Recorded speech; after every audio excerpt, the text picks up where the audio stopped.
ഉണ്ടായിരിക്കട്ടെ. ഈ രാത്രിയിലും കഥാവിന്റെ പാദപീഠത്തിൽ നമുക്ക് ഒരുമിച്ച് കടന്നു വരുവാനും ദൈവവചന പഠനവുമായിട്ട് കടന്നു വരുവാൻ കഥാവ് വരുത്തിയല്ലോ. ശ്രേഷ്ഠതയോടെ കഥാവ് നടത്തുന്ന വിധങ്ങൾ ഓർത്ത് നന്ദിയോടെ നമുക്ക് സ്തോത്രം ചെയ്യാം. ഈ രാത്രിയിൽ നമ്മൾ സാധാരണ പഠിക്കുന്ന ഒന്നാം ലേഖനം തന്നെ യോഹന്നാൻ എഴുതിയ ഒന്നാം ലേഖനമാണ് നമ്മൾ പഠിച്ചുകൊണ്ടിരിക്കുന്നത്. ഞാൻ സാധാരണ പറയുന്നത് പോലെ AD 90 62 പുസ്തകമായ 105 വാക്യങ്ങളുള്ള 5 അധ്യായമുള്ള ഒരു ലേഖനമാണ് യോഹന്നാന്റെ ഒന്നാമത്തെ ലേഖനം എന്ന് നമുക്ക് കാണുവാൻ കഴിയുന്നു. യോഹന്നാന് 5 പുസ്തകങ്ങൾ എഴുതിയിട്ടുണ്ട്. ഒന്ന് യേശു ക്രിസ്തുവിന്റെ ചരിത്രത്തെക്കുറിച്ച് പറയുന്ന സുവിശേഷവും, മൂന്ന് ലേഖനങ്ങൾ നമുക്ക് കാണുവാൻ കഴിയുന്നു. അത് ഉപദേശമാണ്. ഒന്ന് ചരിത്രം, ഉപദേശം, 3 റെവലേഷൻ അല്ലെങ്കിൽ അത് പ്രവചനം. ചരിത്രം, ഉപദേശം, പ്രവചനം. യോഹന്നാന്റെ ലേഖനം നമുക്ക് കാണുവാൻ കഴിയുന്നത് സുവിശേഷമാണ്. ചരിത്രമായിട്ട് യേശുക്രിസ്തുവിന്റെ ചരിത്രത്തെക്കുറിച്ചാണ് പറയുന്നത്. എന്നാൽ ഈ 3 ലേഖനങ്ങളിൽ രണ്ടാമത്തെയും മൂന്നാമത്തെയും ലേഖനം നമ്മൾ പഠിച്ചു. ഒന്നാമത്തെ ലേഖനത്തിന്റെ ആദ്യത്തെ വാക്യങ്ങളിലാണ്. എന്നാൽ ഒരു കാര്യം നാം വളരെ ചിന്തിക്കേണ്ടതായി ആവശ്യമാണ്. ഈ ലേഖനം, ഈ യോഹന്നാന്റെ ഒന്നാം ലേഖനം നാം പഠിക്കണമെങ്കിൽ ഒത്തിരി കാര്യങ്ങൾ അതിനകത്തുണ്ട്. ആ കാര്യങ്ങൾ നമ്മൾ പഠിക്കണം, ഒത്തിരി ദിവസം എടുക്കും. എനിക്കറിയത്തില്ല എങ്ങനെയാണ് ഇത് പോകുന്നത്. എന്നാൽ കർത്താവ് നമ്മളെ സഹായിക്കട്ടെ. എന്തിനാണ് ഇത് എഴുതിയെന്ന് വെച്ച് ഞാൻ പറഞ്ഞല്ലോ, AD 90 എഫെസോസിൽ വെച്ച് താൻ ലേഖനം എഴുതുമ്പോൾ എല്ലായിടത്തുമുള്ള വിശ്വാസികളെ ഓർത്തുകൊണ്ടാണ് ഇത് എഴുതുവാനിടയായത്. എന്തിനാണ് ഇത് എഴുതിയത്? ആ കാലഘട്ടത്തില് ഈ ദുരുപദേശകന്മാർ സഭയിൽ നുഴഞ്ഞു കയറി വന്ന് ദൈവവചനത്തിന് എതിരായി പറയുന്ന അനേക കാര്യങ്ങളെ പഠിപ്പിക്കുന്ന ചില കാര്യങ്ങൾ കണ്ടപ്പോൾ യോഹന്നാൻ ഇവിടെ എഴുതിയാണ്, ക്രിസ്തീയ സുവിശേഷത്തിന്റെ അടിസ്ഥാന സത്യങ്ങൾ സകല വിശ്വാസികളും അറിയണം. ഇന്നും അനേകർക്ക് അറിയാൻ വയ്യാത്ത അടിസ്ഥാന ഇല്ലെങ്കിൽ സത്യങ്ങൾ. എന്താണ് അടിസ്ഥാന സത്യങ്ങൾ? ക്രിസ്തീയ വിശ്വാസികളുടെ അടിസ്ഥാന സത്യങ്ങൾ യേശുക്രിസ്തുവാണ്. യേശുക്രിസ്തു ആരാണ്, എന്താണ്, എങ്ങനെയാണ് തൻ്റെ ജീവിതം, തൻ്റെ പ്രവർത്തനം, താൻ എന്തിന് കടന്നു വന്നു, ഇതൊക്കെ നമ്മൾ ഒന്ന് അറിയേണ്ടത് ആവശ്യമാണ്. പലർക്കും യേശുക്രിസ്തുവിനെ ഒരു രോഗം വരുമ്പോൾ യേശുക്രിസ്തുവിനെ വേണം, രോഗം വന്നു കഴിയുമ്പോൾ യേശുക്രിസ്തു വേണ്ട, ഇല്ലെങ്കിൽ ഒരു അടുപ്പമില്ല. പക്ഷേ യേശുക്രിസ്തു രോഗസൗഖ്യത്തിനല്ല, അതൊരു പാർട്ട് മാത്രമായിരുന്നു. തൻ്റെ ദൈവത്വത്തെ, നമുക്കറിയാം, സുവിശേഷം യേശുക്രിസ്തുവിന്റെ ദൈവത്വത്തെ കാണിച്ചു കൊടുക്കുന്ന അതാണ് സുവിശേഷം എന്ന് പറയുന്നത്. അവിടെയൊക്കെ നമുക്ക് കാണുവാൻ കഴിയുന്നു മരിച്ചതിനെ ഉയർപ്പിച്ചത്, ലാസറിന്റെ അവസ്ഥ, യോഹന്നാന്റെ ലേഖനം 11-ാം അധ്യായം, പാപങ്ങൾക്ക് മോചനം കൊടുത്തത് നമുക്കറിയാം. മന്നലക്കാരിത്തമരിയുടെ പാപത്തിന് മോചനം, അത് തന്നെ അല്ല, ശമരിയ സ്ത്രീയുടെ പാപങ്ങൾക്ക് മോചനം കൊടുത്തതൊക്കെ നമുക്ക് കാണുവാൻ കഴിയുന്നു. എന്തുകൊണ്ടാണ്?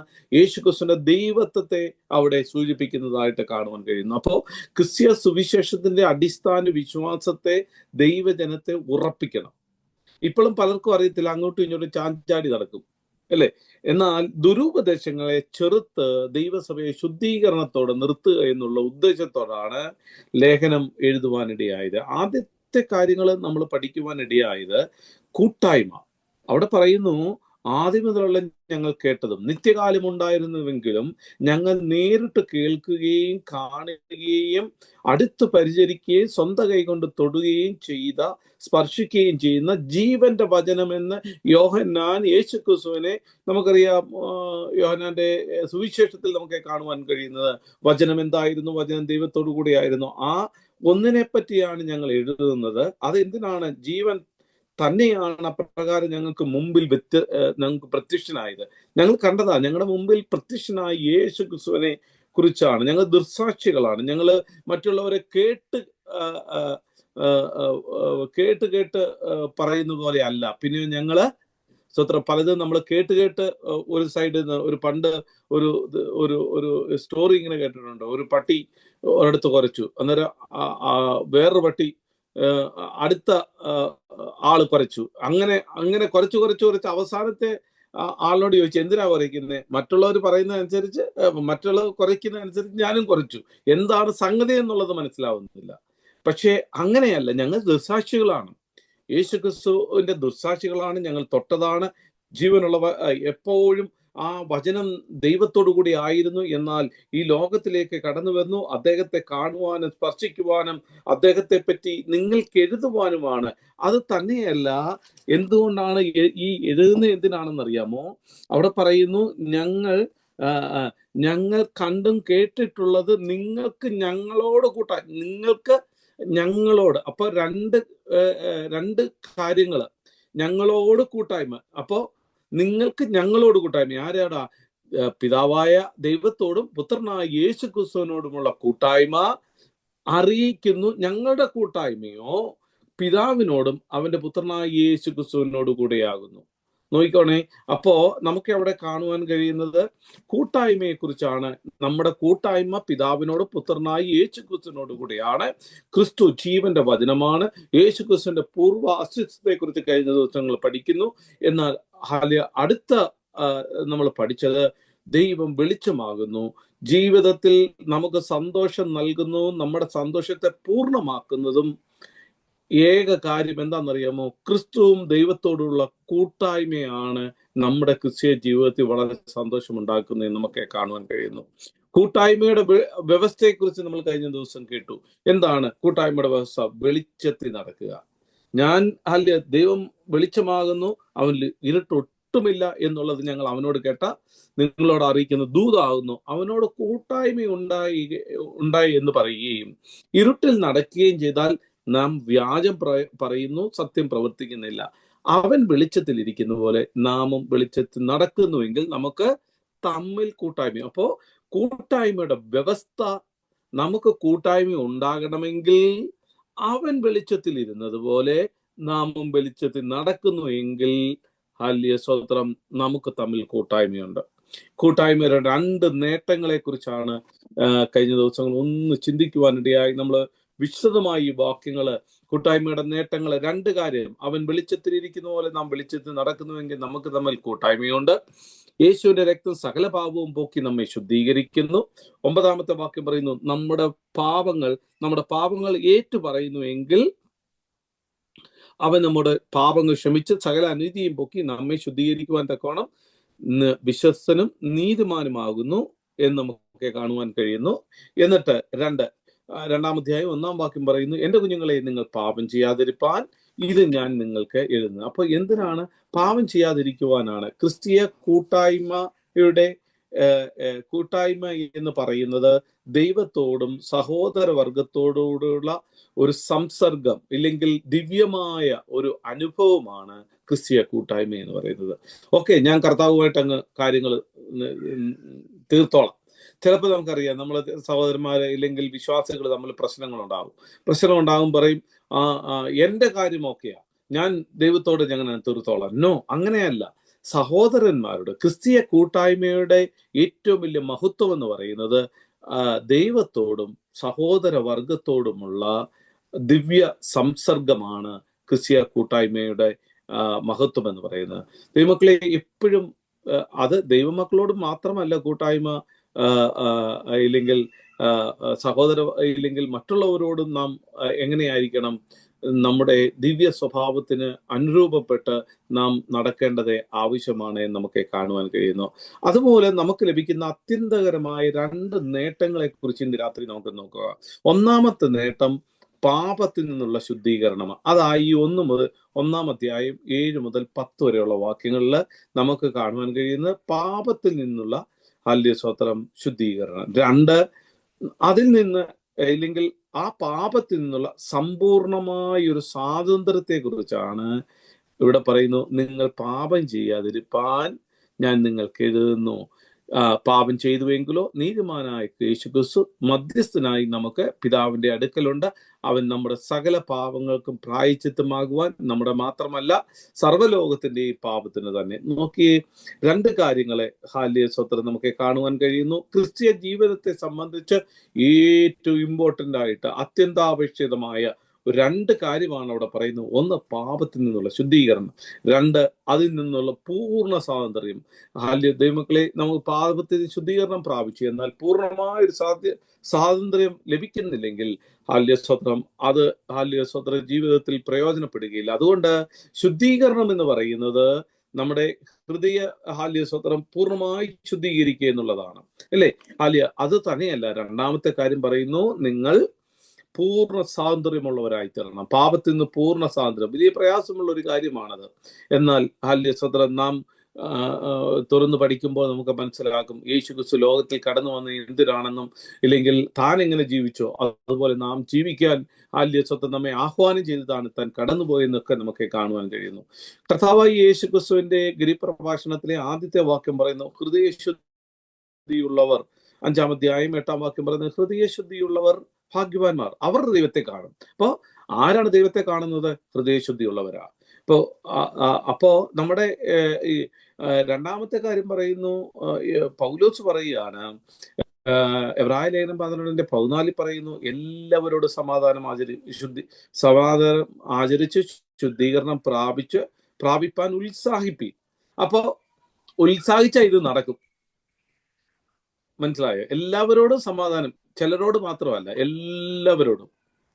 എല്ലാവരോടും ചിലപ്പോൾ നമുക്ക് സമാധാനത്തോടെ നിൽക്കാൻ ഒക്കത്തില്ല. ചിലർ നമ്മളോട് ചെയ്യുന്ന പ്രവൃത്തി കാണുമ്പോൾ നമുക്ക് സമാധാനത്തോടെ വലിയ പ്രയാസമായിരിക്കും. പക്ഷേ ദൈവവചനം പറയുന്നു, എല്ലാവരോടും സമാധാനം ആചരിച്ച് ശുദ്ധീകരണം പ്രാപിപ്പാൻ ഉത്സാഹിപ്പിക്കും. ദൈവമക്കളെ, ഒരു കാര്യം നാം ചിന്തിക്കണം, നമ്മുടെ ജീവിതം നൈമിഷികമായ ജീവിതമാണ്. എപ്പോഴാണ് നമ്മുടെ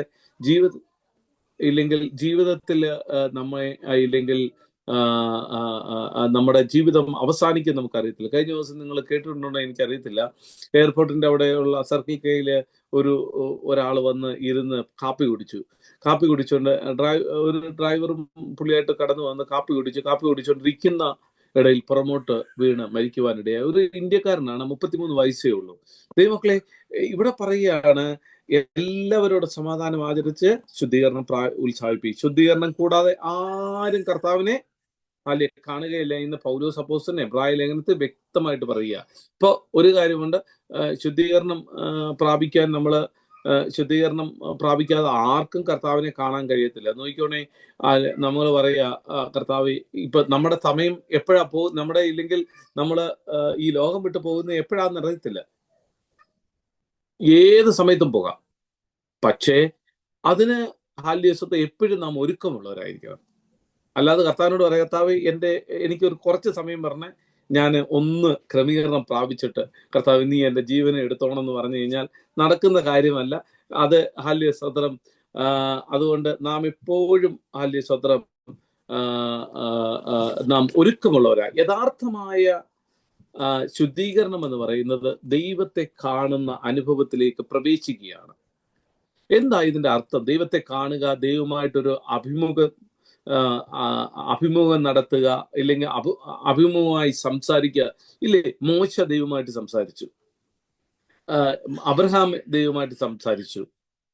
ഇതിന്റെ ജീവിത അനുഭവത്തിന്റെ ഒരു ദൈവിക ദർശനത്തിലേക്ക് നാം കടന്നു വരുമ്പോഴാണ് യഥാർത്ഥമായ ആത്മീക ജീവൻ പ്രധാനം നമുക്ക് ലഭിക്കുവാനിടയായി. ഈ അനുഭവം ലഭിക്കുന്നവർക്കാണ് ദൈവത്തോട് നടക്കുവാൻ കഴിയുന്നത്.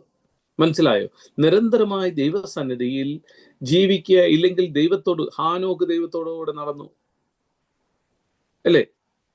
എന്തുകൊണ്ടാ? അവൻ ഹൃദയശുദ്ധിയുള്ളവനായിരുന്നു. ദൈവത്തോട് മുഖാമുഖമായി സംസാരിച്ച മോശയുടെ ജീവിതം സ്വത്തം നമുക്കറിയാം. ദൈവിക ദർശനം തന്നെയാണ് ഒരു ആത്മജീവൻ പ്രദാനം ചെയ്യുവാൻ ഏറ്റവും വലിയ കാര്യമെന്ന് അറിയുമോ? ജീവിത അനുഭവത്തിൽ ദൈവിക ദർശനം ഉണ്ടാവണം.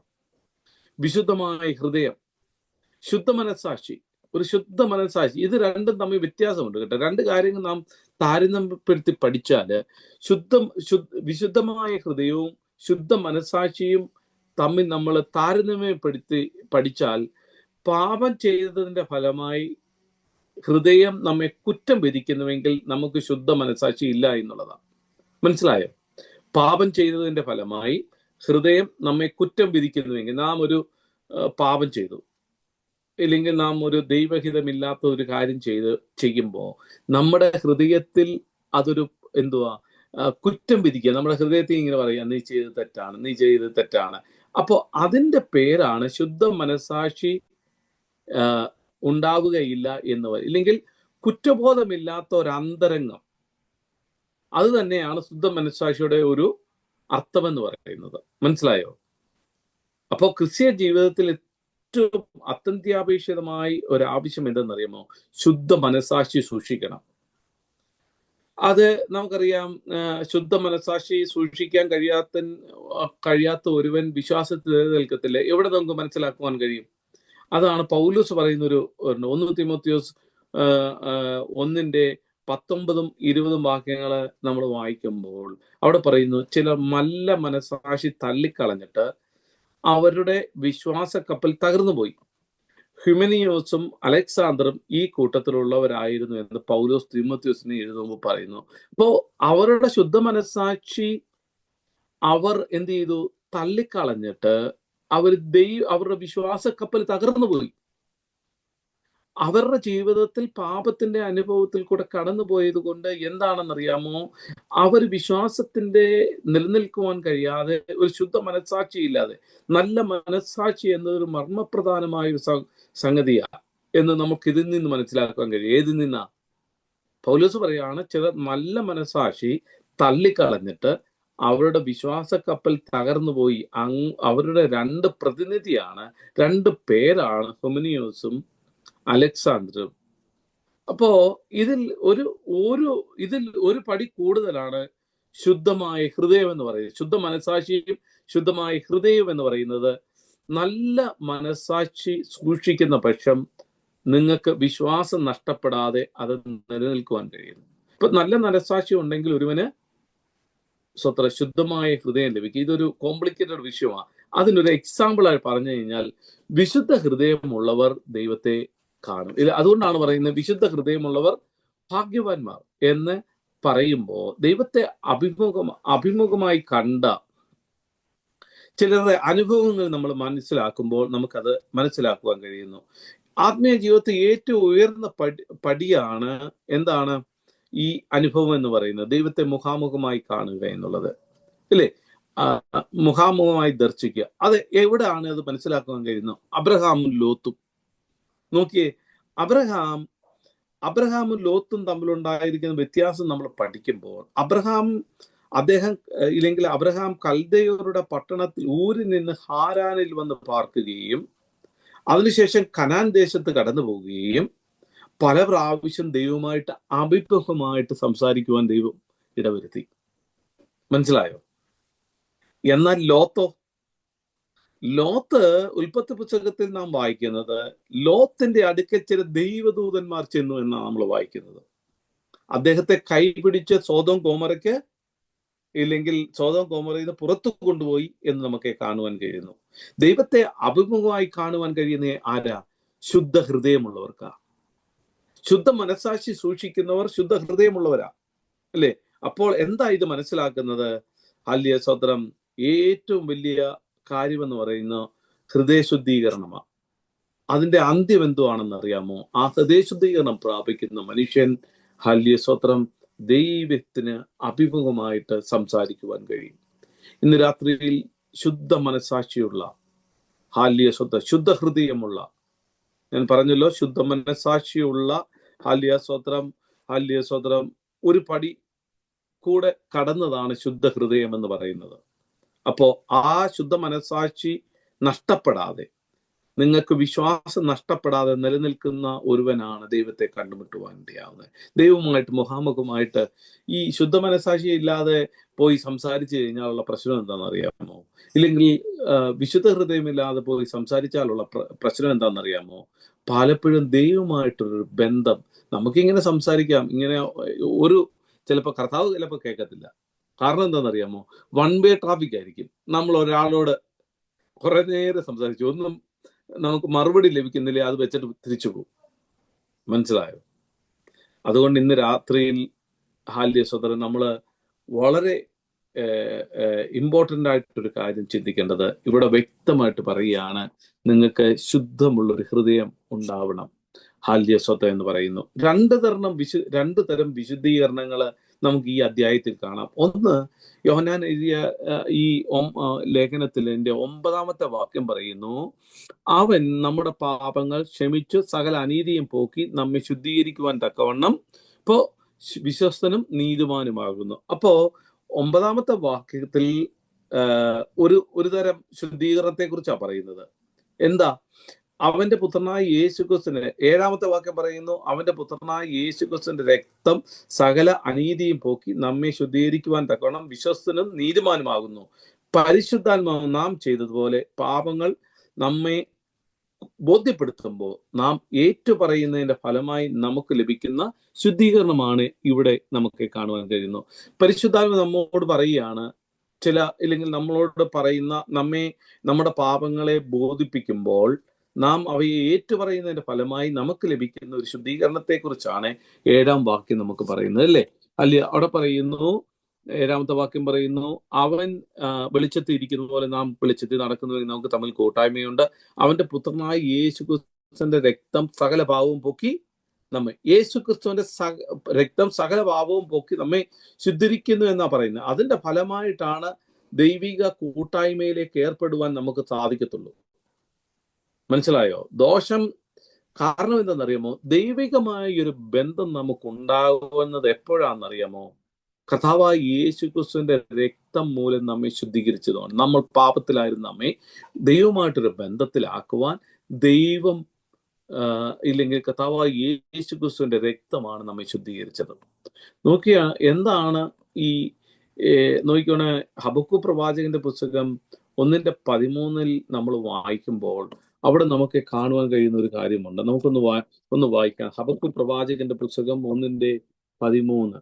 അവിടെ ഇങ്ങനാ പറയുന്നത്, ദോഷം കാണുവാൻ ഇഷ്ടപ്പെടാത്ത നിർമ്മല ഹൃദയദൃഷ്ടിയുള്ളവനും. നോക്കിയേ, ദോഷം കാണാൻ ഇഷ്ടപ്പെടാത്ത നിർമ്മല ദൃഷ്ടിയുള്ളവനും പീഡനം കാണുവാൻ ഇഷ്ടപ്പെടാത്തവനുമായി ഉള്ളവേ. അപ്പൊ ദോഷം കാണാൻ ഇഷ്ടപ്പെടാത്ത നിർമ്മല ദൃഷ്ടിയുള്ളവനുമായിട്ടൊരു ബന്ധം നമുക്ക് വേണമെങ്കിൽ യഹോവ ദോഷം, അവിടെ പറയുന്നത് എന്താണ്?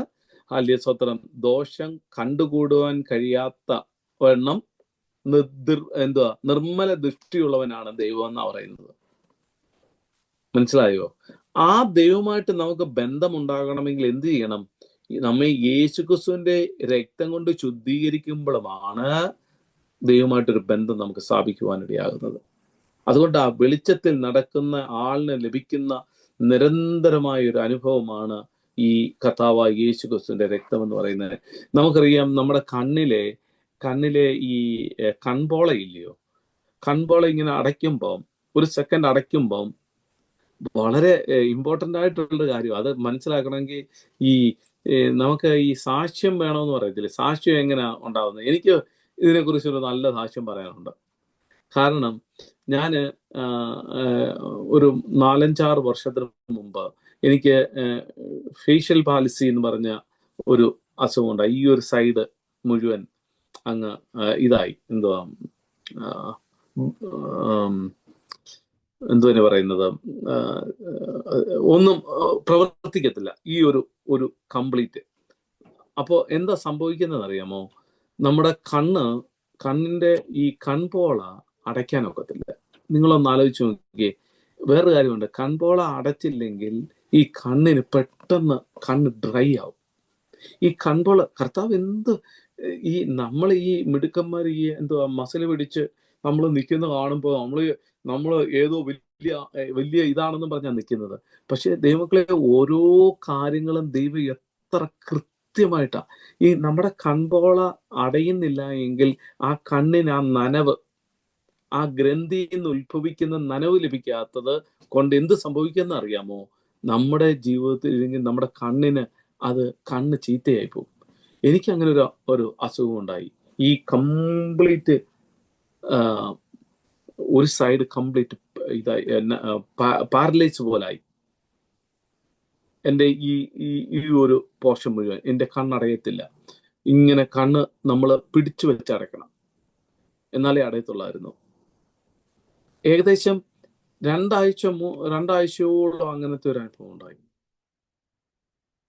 ഞാൻ പറഞ്ഞതിന്റെ ഉദ്ദേശം, ഈ കൺപോള ഇന്ന് ലഭിക്കുന്ന ഗ്രന്ഥിയില്ലേ, അത് നിരന്തരം നമ്മുടെ കണ്ണുകളെ കഴുകുന്നത് പോലാണ് നമ്മുടെ പാപങ്ങളെ ശുദ്ധീകരിക്കുവാൻ. അവിടെ പറയുകയാണ്, യേശു ക്രിസ്തുവിന്റെ രക്തം സകല പാപം പോക്കി നമ്മെ ശുദ്ധീകരിക്കുന്നു എന്ന് നമുക്ക് കാണുവാൻ കഴിയുന്നു. നോക്കിയേ ദൈവമക്കളെ, നമ്മൾ എത്രത്തോളം ദൈവസന്നിധിയിൽ സ്വത്രം അവൻ വെളിച്ചത്തിലിരിക്കുന്ന പോലെ നാം വെളിച്ചത്തിൽ നടക്കണം. 9-ാമത്തെ വാക്യം പറയുന്നു, നാം ഏറ്റു പറയുന്നതിന്റെ ഫലമായി നാം പാപത്തിൽ നിന്ന് ശുദ്ധീകരണം പ്രാപിക്കുന്നതിനാണ് 7-ാം വാക്യം പറയുന്നുവെങ്കിൽ, സകല പാപങ്ങളിൽ നിന്ന് ലഭിക്കുന്ന ഒരു നിരന്തര ശുദ്ധീകരണത്തെ കുറിച്ചാണ് 9-ാമത്തെ വാക്യം പറയുന്നു. ആദ്യത്തെ ബോധമണ്ഡലത്തിലുള്ള പാപങ്ങളെ മാത്രം ശുദ്ധീകരിക്കുന്ന ആണെങ്കിൽ, രണ്ടാമത്തത് ബോധമണ്ഡലങ്ങളെ മാത്രമല്ല, സകല സ്വത്രം ഒന്നുപോലെ നമ്മുടെ അബോധ മണ്ഡലങ്ങളെ ഒന്നുപോലെ നാം അറിയാതെ ചെയ്യുന്ന പാപങ്ങൾ പോലും നമ്മളെ ശുദ്ധീകരിക്കുന്നതിനെ കുറിച്ചാണ് 9-ാമത്തെ വാക്യം പറയുന്നു. അവിടെ പറയുന്നു, സകല പാപങ്ങളും നമ്മെ ശുദ്ധീകരിച്ച് തികച്ചും നിർമ്മലവും ദൈവിക ദർശനത്തിന് യോഗ്യമായ ഒരു ഹൃദയം നമുക്ക് പ്രദാനം ചെയ്യുന്നു എന്ന് നമുക്ക് കാണുവാൻ കഴിയുന്നു. ഇത് രണ്ടുള്ള വ്യത്യാസം അതാണ്. അതുകൊണ്ട് രണ്ടാമത്തെ സ്വത്രം ഫലമെന്ന് പറയുന്നത്, ഒന്നാമത്തെ കാര്യം ഞാൻ പറഞ്ഞു, ദൈവിക കൂട്ടായ്മ, പാപത്തിൽ നിന്ന് നാം ഒരു ശുദ്ധീകരണം. രണ്ടാമത്തെ ഫലം എന്ന് പറയുന്ന പാപത്തിൽ നിന്ന് പൂർണ്ണമായ ഒരു സാധനത്തെ കുറിച്ചാണ് ഇത് പറയുന്നത്. എൻ്റെ കുഞ്ഞുങ്ങളെ, നിങ്ങൾ പാപം ചെയ്യാതിരിക്കാൻ ഞാൻ നിങ്ങൾക്ക് എഴുതുന്നു. 2-ാം അധ്യായം 1-ാമത്തെ വാക്യം പറയുന്നു. ഇത്രമാത്രം വ്യക്തമായി അപ്പോസ്തലൻ ഈ കാര്യങ്ങൾ പ്രഖ്യാപിക്കുന്നുണ്ടെങ്കിൽ, ആധുനിക കാലത്ത് ജീവിക്കുന്ന വിശ്വാസികളെ ഈ കാര്യം ബോധ്യപ്പെടുത്താൻ വലിയ പ്രയാസമാണ്, ഇല്ലയോ? ഈ കാലഘട്ടത്തിൽ ജീവിക്കുന്ന ദൈവമക്കളെ, സ്വത്രം, എൻ്റെ കുഞ്ഞുങ്ങളെ, നിങ്ങൾ പാപം ചെയ്യാതിരിക്കാൻ നിങ്ങൾക്ക് ഞാൻ ഇത് എഴുതുന്നു എന്ന് പറയുമ്പോൾ നമുക്കറിയാം, ഈ ലോകത്ത് പാപം ജീവിക്കാൻ വലിയ പ്രയാസമാണ്, അല്ലേ? പാപം ചെയ്യാതെ ഉള്ള ഒരു ജീവിതം അസാധ്യമെന്ന് ഇന്നത്തെ മിക്ക വിശ്വാസികളും. അതുകൊണ്ട് നമ്മൾ പറയുന്നു, ചെറിയ പാപമായാലും വലിയ പാപമായാലും പാപം തന്നെ. പണ്ട് നിങ്ങളോട് ഞാൻ പറഞ്ഞിട്ടുണ്ട് എന്നാണ്,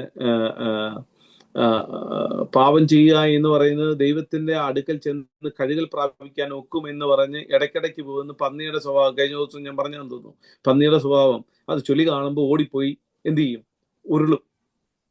ഉരുണ്ട് കഴിയുമ്പോൾ പന്നിക്ക് ചെളി കാണുന്നത് പോലെ ആയിരിക്കരുത് നമ്മുടെ ജീവിതം. എന്നാൽ ആടിന്റെ സ്വഭാവം അല്ല. ആട് എപ്പോഴും എന്ത് ചെയ്തു?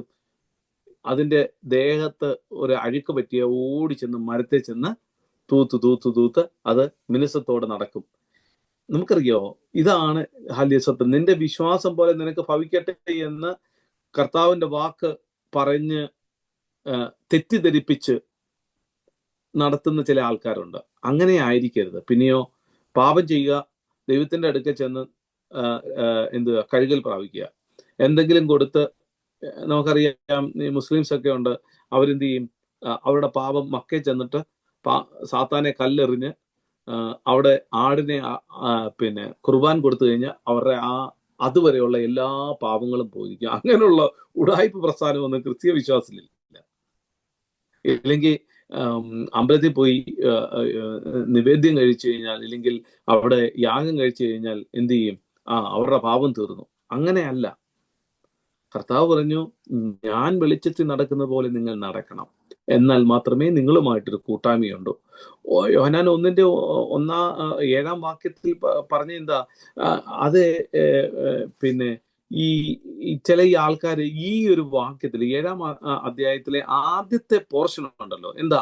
അവൻ വെളിച്ചത്തിൽ ഇരിക്കുന്ന പോലെ നാം വെളിച്ചത്തിൽ നടക്കുന്നുവെങ്കിൽ നമുക്ക് കൂട്ടായ്മയുണ്ട്. അത് മാത്രം അങ്ങ് മാറ്റിവെച്ചിട്ട് അവന്റെ പുത്രനായ യേശു ക്രിസ്തുവിന്റെ രക്തം സകല പാപവും പോക്കി നമ്മെ ശുദ്ധീകരിക്കുന്നു. എന്നാൽ ഇവിടെ പറയുകയാണ്, ദൈവം വെളിച്ചത്തിൽ ഇരിക്കുന്ന പോലെ നാം വെളിച്ചത്തിൽ നടക്കുന്നുവെങ്കിൽ ദൈവമായിട്ട് നമുക്ക് കൂട്ടായ്മയുണ്ട്. അങ്ങനെ കൂട്ടായ്മ നടക്കുന്നവന്റെ പാപമാണ്, ഇല്ലെങ്കിൽ ആ കൂട്ടായ്മ ലഭിക്കുകയും അവന്റെ പുത്രനായ യേശു ക്രിസ്തുവിന്റെ രക്തം അപ്പോൾ സകല പാപത്തിൽ നമ്മെ വിടുവിക്കുന്നു. വെളിച്ചത്തിൽ എന്നാൽ മാത്രമേ നമ്മുടെ പാപങ്ങളെ ശുദ്ധീകരിക്കുവാൻ കഴിയുന്നു. ദൈവമായുള്ളൊരു കൂട്ടായ്മ നഷ്ടപ്പെടാതെ, സ്തോത്രം, നമ്മുടെ പാപങ്ങൾ ദൈവമക്കളെ ക്ഷമിക്കണമെങ്കിൽ ദൈവവുമായിട്ടുള്ള കൂട്ടായ്മയിൽ നടന്ന് വിശുദ്ധ ജീവിതം നയിച്ചാൽ മാത്രമേ നാം എന്ത് ചെയ്യൂ, ദൈവമായിട്ടൊരു കൂട്ടായ്മ നടക്കുവാൻ കഴിയത്തുള്ളൂ. അതുകൊണ്ട് അങ്ങനെയാണെങ്കിൽ 2-ാം അധ്യായത്തിന്റെ 1-ാം വാക്യം നമ്മുടെ ജീവിതത്തിൽ എങ്ങനെയാണ് നാം കൈക്കൊള്ളേണ്ടതെന്ന് അറിയുവാൻ ചില വചനങ്ങൾ വായിക്കുമ്പോൾ നമുക്കത് മനസ്സിലാക്കുവാൻ കഴിയും. എന്താണ് അതിനെക്കുറിച്ച് നമ്മൾ വായിക്കുന്നത്? ഒന്നാമത്തെ കാര്യം, റോമാലേഖനം 6:11-14 വാക്യങ്ങളൊന്ന് വായിച്ചേ. റോമാലേഖനം റോമാലേഖനം ഇതിന്റെ അർത്ഥം മനസ്സിലാകണമെങ്കിൽ ക്രിസ്തുവിന്റെ ഇല്ലെങ്കിൽ 2-ാമത്തെ അധ്യായം 1-ാം വാക്യത്തിൽ, എന്റെ കുഞ്ഞുങ്ങൾ, നിങ്ങൾ പാപം ചെയ്യാതിരിക്കുവാൻ ഞാൻ നിങ്ങൾക്ക് എഴുതുന്നു. ഒരുവൻ പാപം ചെയ്തുവെങ്കിലോ നീതിമാനായ ക്രിസ്തു എന്ന മധ്യസ്ഥൻ നമുക്ക് പിതാവിന്റെ അടുക്കലുണ്ട്. അതിന്റെ അർത്ഥം മനസ്സിലാക്കണമെങ്കിൽ റോമാലേഖനം 6:11-14 വാക്യങ്ങളൊന്ന് വായിച്ചേ. നിങ്ങളുടെ അവയവങ്ങളെ അനീതിയുടെ ആയുധങ്ങളായി പാപത്തിന് സമർപ്പിക്കുകയും അരുത്. നിങ്ങളെ തന്നെ മരിച്ചിട്ട് ജീവിക്കുന്നവരായും നിങ്ങളുടെ അവയവങ്ങളെ നീതിയുടെ ആയുധങ്ങളായും ദൈവത്തിന് സമർപ്പിച്ചു കൊള്ളുവിൻ. നിങ്ങൾ ന്യായപ്രമാണത്തിനല്ല കൃപയ്ക്കത്രേ അധീനരാകയാൽ പാപം നിങ്ങളിൽ കർത്തൃത്വം നടത്തുകയില്ലല്ലോ. നോക്കിയേ, യേശുക്രിസ്തുവിന്റെ ദൈവത്തിന് ജീവിക്കുന്നുവെന്നും നിങ്ങളെ തന്നെ എണ്ണുവീൻ. ക്രിസ്തു യേശുവിൽ ദൈവത്തിന് ജീവിക്കുന്നുവെന്ന് നിങ്ങളെ തന്നെ എണ്ണുവീൻ. നിങ്ങൾ ന്യായപ്രമാണത്തിനല്ല കൃപയ്ക്ക് അധീനരാകിയാൽ പാപം നിങ്ങളുടെ മേൽ കർത്തൃത്വം നടത്തുകയില്ലല്ലോ. അതുകൊണ്ടാണ് യോഹന്നാൻ എഴുതുന്നത്, എന്റെ കുഞ്ഞുങ്ങളെ, നിങ്ങൾ പാപം ചെയ്യാതിരിക്കാൻ ഞാൻ നിങ്ങൾക്ക് എഴുതുന്നു. യോഹന്നാൻ ഈ 3-ാം അധ്യായം 9-ാം വാക്യം പറയുകയാണ്. യോഹന്നാൻ 3:9 പറയുന്നു, ദൈവത്തിന് ജനിച്ചവൻ ആരും പാപം ചെയ്യുന്നില്ല, അവന്റെ വിത്ത് അവനിൽ വസിക്കുന്നു. ദൈവത്തിന് ജനിച്ചതിനാൽ അവൻ പാപം ചെയ്യുവാൻ കഴിയത്തില്ല. മനസ്സിലായോ? വെളിച്ചത്തിൽ നടക്കുന്ന ഒരു മനുഷ്യൻ, ദൈവത്തിന് ജനിച്ചവൻ ആരും പാപം ചെയ്യുന്നില്ല. ഈ ലേഖനത്തിൽ തന്നെ 3-ാം അധ്യായം 9-ാം വാക്യം പറയുന്നു, ദൈവത്തിന് ജനിച്ചവൻ ആരും പാപം ചെയ്യുന്നില്ല, അവന്റെ വിത്ത് അവനിൽ വസിക്കുന്നു. ദൈവത്തിന് ജനിച്ചതിനാൽ അവന് പാപം ചെയ്യാൻ കഴിയത്തില്ല. 1 തെസ്സലോനിക്ക 4-ാം അധ്യായം അതിന്റെ 3-ാം വാക്യം, ദൈവത്തിന്റെ ഇഷ്ടമോ നിങ്ങളുടെ ശുദ്ധീകരണം തന്നെ. പാപത്തിൽ നിന്നുള്ള നിങ്ങളുടെ ശുദ്ധീകരണം, ദൈവത്തിന്റെ ഇഷ്ടമോ നിങ്ങളുടെ ശുദ്ധീകരണം തന്നെ. യോഹന്നാൻ 2:6 പറയുകയാണ്, നമ്മളിപ്പോ പഠിക്കുന്ന ആ വാക്യങ്ങള്, അവനിൽ വസിക്കുന്നു എന്ന് പറയുന്നു. അവൻ നടന്നതുപോലെ നടക്കേണ്ടതാ, അല്ലേ? അതായത് ഏതൊരു ക്രിസ്ത്യാനിയും യേശു ക്രിസ്തു നടന്നതുപോലെ പാപം ചെയ്യാതെ നടക്കുവാൻ ബാധ്യസ്ഥനാണെന്നാ പറയുന്നത്. പ്രിയമുള്ളവരെ, അവിടെ പറയുന്നു, അവനിൽ വസിക്കുന്നു എന്ന് പറയുന്നവൻ അവൻ നടന്നതുപോലെ നടക്കണം. അപ്പോൾ ഏതൊരു ക്രിസ്ത്യാനിയും യേശു നടക്കുന്നത് പോലെ പാപം ചെയ്യാതെ നടക്കുവാൻ ബാധ്യസ്ഥനാണ്. അത് അസാധ്യമായിട്ടുള്ളൊരു കാര്യമല്ല. കാരണം എന്തെന്നറിയാമോ? മത്തായിയുടെ സുവിശേഷം 1:21 നമ്മൾ വായിക്കുമ്പോൾ അവിടെ കർത്താവ് വന്നത് വലിയ കാര്യത്തെക്കുറിച്ച് അവിടെ പറയും. യേശു ക്രിസ്തു എന്തിനാണ് ലോകത്തിൽ വന്നത്? മത്തായിയുടെ സുവിശേഷം 1-ാം അധ്യായം 21-ാമത്തെ വാക്യം കൂടെ വായിക്കാം. അവൾ ഒരു മകനെ പ്രസവിക്കും, അവൻ തന്റെ ജനത്തെ അവരുടെ പാപങ്ങളിൽ നിന്ന് രക്ഷിപ്പാനിരിക്കെ കൊണ്ട് നീ അവന് യേശു എന്ന് പേർ ഇടണം എന്ന് പറഞ്ഞു. നോക്കിക്കോണേ, യേശു നടന്നതുപോലെ സ്വതന്ത്രം പാപം ചെയ്യാതെ നടക്കുവാൻ ബാധ്യസ്ഥനാ. ഈ ലോകത്തിൽ കടന്നു വന്ന് യേശു ക്രിസ്തു ലോകത്തിൽ കടന്നു വന്നത് നമ്മുടെ പാപങ്ങളെ പോക്കുവാനാണ്. ഇന്ന് രാത്രിയിൽ ദൈവമക്കളെ, നാം പഠിച്ച ഈ കാര്യങ്ങളൊന്ന് സംഹരിച്ചു നോക്കിക്കഴിഞ്ഞാൽ 2 കാര്യം, ദൈവിക കൂട്ടായ്മയിൽ നമുക്ക് ലഭിക്കുന്ന 2 കാര്യം. 1, പാപത്തിൽ നിന്നുള്ള ശുദ്ധീകരണം. 2, പാപത്തിൽ നിന്നുള്ള സമ്പൂർണമായ സ്വാതന്ത്ര്യം. സ്തോത്രം. ഇന്ന് രാത്രിയിൽ ശുദ്ധീകരണവും പാപത്തിൽ നിന്നുള്ള സ്വാതന്ത്ര്യം, ഈ 2 കാര്യങ്ങളുടെ ലഭിക്കുന്നതിന്റെ ഫലമായി നമുക്ക് ജീവിതം കൂടുതൽ ഉയർന്ന മണ്ഡലത്തിലേക്ക് കടന്നു പോവുകയും ക്രിസ്തുവുമായൊരു ബന്ധം, പാപത്തിൽ നിന്നുള്ള ശുദ്ധീകരണം പ്രാപിക്കുന്ന മനുഷ്യൻ ദൈവ ദർശനം പ്രാപിക്കുവാനിടയെ ആനോക്കിനെ പോലെ സ്വതന്ത്രം. അതുകൊണ്ടാ പറയുന്നത്, എന്റെ കുഞ്ഞുങ്ങളെ, നിങ്ങൾ പാപം ചെയ്യാതിരിക്കാൻ ഞാൻ നിങ്ങൾക്ക് എഴുതുന്നു. കാരണം എന്തെന്നറിയാമോ? താന് ഇത് എഴുതുവാൻ കാരണം പത്മോസ് ദ്വീപിൽ വെച്ച് ആത്മവിവശനമായി യേശുവിനെ കണ്ടു എന്ന് പറയുവാനിടയായി. തൻ്റെ ജീവിതത്തിൽ പാപമില്ലാതെ സ്വതന്ത്രം ജീവിച്ച ഒരു അനുഭവത്തിൽ കൂടെ കടന്നുപോയത് കൊണ്ടാണ് പത്മോസിൽ ആരുമില്ലാതിരുന്നത്. ഏകാന്തതയിൽ ആരും സഹായിക്കുവാനില്ലാതിരിക്കുമ്പോൾ കർത്താവുമായിട്ടൊരു അഭിമുഖം അവന് ഉണ്ടാകുവാനിടയായി, യോഹന്നാൻ ഉണ്ടാകുവാനിടയായി. ഇന്ന് രാത്രിയിൽ ദൈവമക്കളെ, ഹാല്യ അതുകൊണ്ട് ഹാല്യ സ്വതം നാം കഴിഞ്ഞ ഇല്ലെങ്കിൽ ചിന്തിച്ച വിഷയങ്ങൾ, ഹാല്യ യേശു ക്രിസ്തുവിന്റെ രക്തത്തിലുള്ള ശുദ്ധീകരണമാണ് ആ പ്രത്യേകമായ വിഷയം. അവന്റെ പുത്രനായ യേശു ക്രിസ്തുവിന്റെ രക്തം സകല പാപവും പോക്കി നമ്മെ ശുദ്ധീകരിക്കുന്നു. ഹാലിയ സ്വത്രം. അതുകൊണ്ട് ഹാലിയ ഇന്ന് രാത്രിയിൽ ഹാലിയ സ്വത്രം ഇത് എങ്ങനെയാണെന്ന് നമുക്ക് ചിന്തിക്കാം. അവന്റെ ഹാലിയ രക്തം സകല ഇല്ലെങ്കിൽ അവന്റെ പുത്രനായ യേശു ക്രിസ്തുവിന്റെ രക്തം സകല പാവവും പോക്കി നമ്മെ എങ്ങനെയാണ് ശുദ്ധീകരിക്കുന്നത്? ഈ കാലഘട്ടത്തിൽ ഇല്ലെങ്കിൽ ചില കുഞ്ഞുങ്ങൾക്കൊക്കെ ഇതിനെക്കുറിച്ചൊക്കെ ചോദിക്കുമ്പോൾ അവർക്ക് ഇത് അറിയത്തില്ല. ഇത് യഥാർത്ഥമായി ഇത് മനസ്സിലാക്കണമെങ്കിൽ എങ്ങനെയാണ് ഇത് മനസ്സിലാക്കേണ്ടത്? ഇത് ബുദ്ധി കൊണ്ട് മനസ്സിലാക്കുവാൻ കഴിയത്തില്ല. അതുകൊണ്ടാണ് പൗലോസ് കോരിന്ത്യർക്ക് ലേഖനം എഴുതുമ്പോൾ 1 കോരിന്ത്യർ 2-ാം അധ്യായം അതിന്റെ 13-14 വാക്യങ്ങൾ പറയുന്നു, പ്രാകൃത മനുഷ്യൻ ദൈവാത്മാവിന്റെ ഉപദേശം കൈക്കൊള്ളുന്നില്ല. അവർക്കിത് മനസ്സിലാക്കാൻ കഴിയത്തില്ല. എങ്ങനാ? അവന്റെ പുത്രനായ യേശു ക്രിസ്തുവിന്റെ രക്തം സകല പാപവും പോക്കി നമ്മെ ശുദ്ധീകരിക്കുന്നു. ഇന്ന് ഞാനൊരു ടോക്ക് ഷോ കണ്ടപ്പോൾ എനിക്ക് വളരെ അതിശയം തോന്നി. അല്ല, എനിക്ക് വലിയ എന്താണ് പറയുന്നത്, അത്ഭുതം തോന്നി. ഒരാൾ പറയുക, ഇതാ ബൈബിളിലെ വാക്യങ്ങൾ വളച്ചൊടിച്ച് പറയുന്ന ചില കാര്യങ്ങൾ.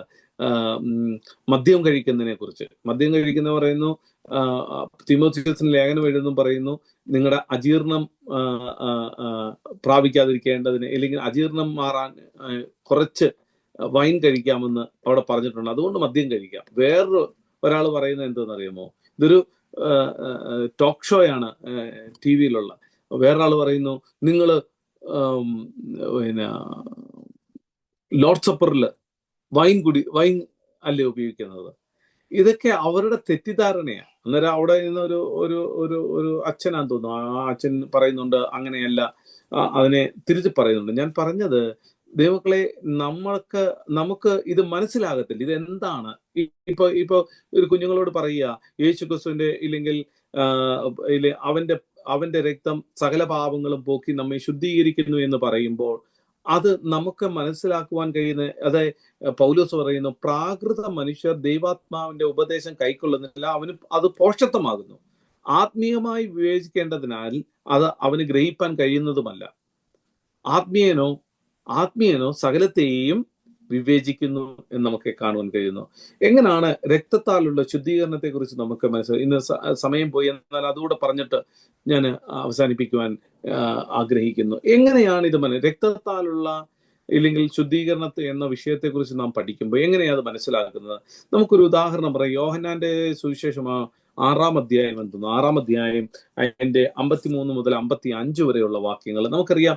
5 അപ്പം കൊണ്ട് 5000 പേരെ പോഷിപ്പിച്ചത് ആർക്ക്? അവിടെ കാണുമ്പോൾ നമുക്ക് മനസ്സിലാക്കുവാൻ കഴിയും. അവിടെ ആ സംഭവം നടക്കുമ്പോൾ എല്ലാവർക്കും അത് മനസ്സിലാക്കി. അവരുടെ മുമ്പിലായി ഇത് സംഭവിക്കുന്നത്. 5 അപ്പം കൊണ്ട് 5000 പേര് പോഷിപ്പിച്ചു. ആ സംഭവത്തിന് ശേഷം തൊട്ടടുത്ത ദിവസമാണ് യേശു യഹൂദന്മാരുമായി തമ്മിലുണ്ടായ ഒരു ദീർഘ സംഭാഷണം. യോഹന്നാന്റെ 6-ാം അധ്യായത്തിൽ നാം കാണുന്ന ഒരു ദീർഘ സംഭാഷണത്തെ കുറിച്ച് കാണുന്നു. അവിടെ പറയുന്നു, നിങ്ങൾ മനുഷ്യപുത്രന്റെ, കർത്താവ് പറയാ, നിങ്ങൾ മനുഷ്യപുത്രന്റെ മാംസവും തിന്നാതെയും അവരുടെ രക്തം കുടിക്കാതെ ഇരിക്കുന്നതിനാൽ നിങ്ങൾക്ക് ഉള്ളിൽ ജീവനില്ല. എന്റെ മാംസം തിന്നുകയും എന്റെ മാംസം സാക്ഷാൽ ഭക്ഷണവും എന്റെ രക്തം സാക്ഷാൽ പാനീയവുമാകുന്നു യഹൂദന്മാർക്ക് പറഞ്ഞു. ഇത് കേട്ട യഹൂദന്മാര് തന്റെ മാംസം നമുക്ക് തരുവാൻ കഴിയുമോ എന്ന് ചോദിക്കുന്ന ഒരു അനുഭവമുണ്ട്. ഇതൊരു ആശ്ചര്യമായി അവിടെ കാണുന്ന കാര്യമല്ല. അതുപോലെ തന്നെയാണ് ഈ കാലഘട്ടത്തിൽ ഒരു കുഞ്ഞുങ്ങൾക്ക് സംശയം ഉണ്ടാകാം, യേശു ക്രിസ്തുവിന്റെ രക്തം എങ്ങനെയാ ശുദ്ധീകരിക്കുന്നത്?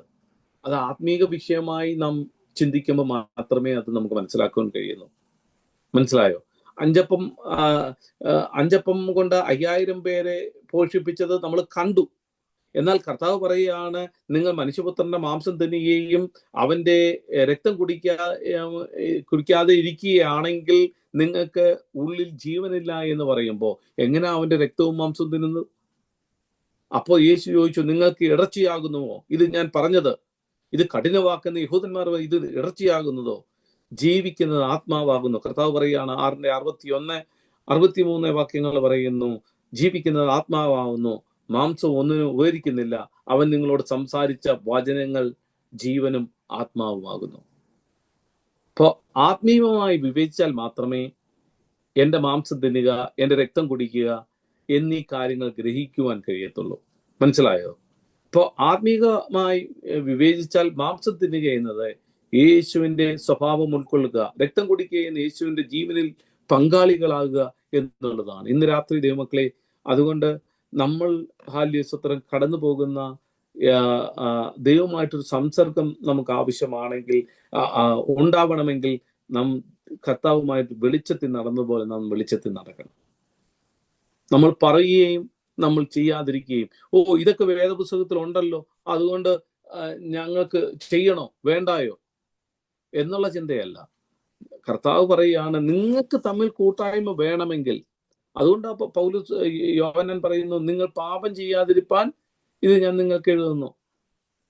എന്തിനാ ഇത് എഴുതി വെച്ചേക്കുന്നത്? അപ്പോ നമുക്ക് ഹാല്യസ്വത്രം ഇന്ന് രാത്രിയിൽ ദൈവമായിട്ടൊരു കൂട്ടായ്മ. എന്തിനാണ്? നീതിമാനായ യേശു ക്രിസ്തു നമുക്ക് വേണ്ടി മധ്യസ്ഥനായി, പാരാക്ലീറ്റോസ് എന്നാണ് അതിൻ്റെ വാക്ക് നമുക്ക് കാണുവാൻ കഴിയുന്നത്. ഒരു മധ്യസ്ഥനായി, ഒരു അഡ്വക്കേറ്റായി ദൈവത്തിൻ്റെ പാദപീഠത്തിലുണ്ട്.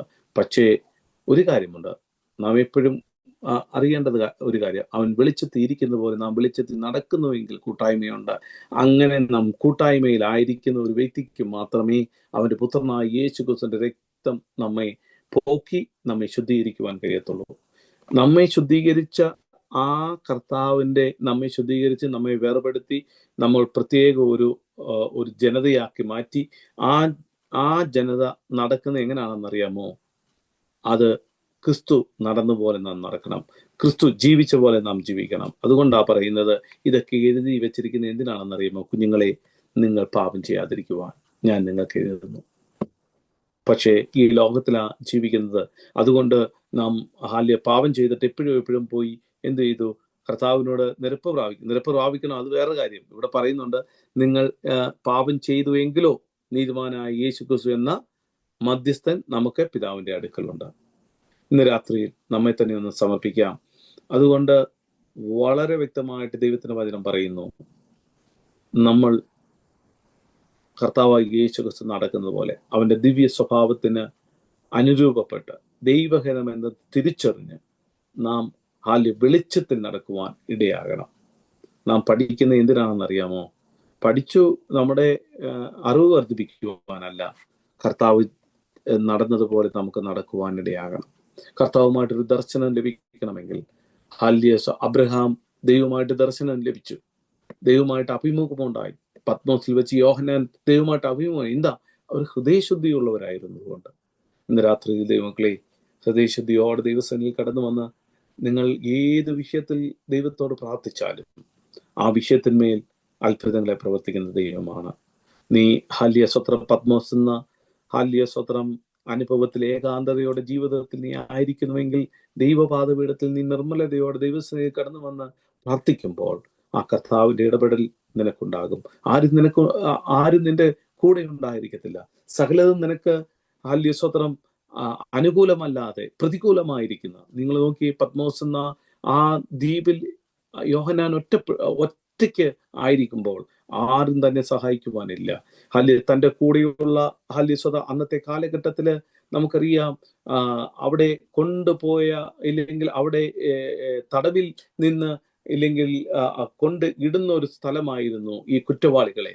അവിടുന്ന് രക്ഷപ്പെട്ടവരാരുമില്ല. അവിടെയുള്ള തലയോട്ടികളും മറ്റതുള്ളതും മാത്രം ഉള്ളപ്പോൾ ഏകാന്തതയിൽ പത്മോസിൽ വെച്ച് ആത്മവിവശനായി യേശു ക്രിസ്തുവിനെ കണ്ടതുപോലെ യോഹന്നാനെ ജീവിക്കുവാൻ കഴിയുമെങ്കിൽ ദൈവമക്കളെ നമ്മുടെ ജീവിതത്തിലും നമുക്കും കഴിയും. ഇന്ന് രാത്രി നമ്മെ തന്നെ ഒന്ന് സമർപ്പിക്കാം.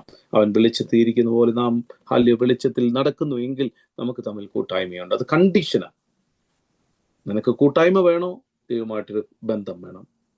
അങ്ങനെയാണെങ്കിൽ ഇന്ന് രാത്രിയിൽ ദൈവത്തിന്റെ പാദപീഠത്തിൽ സമർപ്പിച്ചുകൊണ്ട് നിന്റെ വിഷയങ്ങളുടെ നടുവിൽ അവൻ അത്ഭുതങ്ങളും അടയാളങ്ങളും പ്രവർത്തിച്ച് കഴിഞ്ഞ ദിവസങ്ങളും ഹാല്യസ്വത്രം ദൈവസഭയിൽ ഇല്ലെങ്കിൽ ഡബിളിൻ ദൈവസഭയിൽ പറഞ്ഞ ഒരു ദൈവത്തിന്റെ വചനമായിരുന്നു. അവന്റെ വചനം നമ്മുടെ ഇടയിൽ അടയാളമായി പ്രവർത്തിക്കുന്നുവെന്ന് ഹാല്യസ്വത്രം ഹാല്യ പറഞ്ഞതുപോലെ അവൻ നമ്മുടെ ഇടയിൽ അത്ഭുതങ്ങളും അടയാളങ്ങളും പ്രവർത്തിക്കും. പക്ഷെ ഒരു കാര്യം, വിശുദ്ധിയോടെ വേർപാടോടെ ദൈവസേനായിരിക്കണം. അതിനായി നമുക്ക് ഒരുങ്ങാം. കർത്താവ് നമ്മളെല്ലാവരെയും അനുഗ്രഹിക്കട്ടെ. ഹല്ലേലൂയ.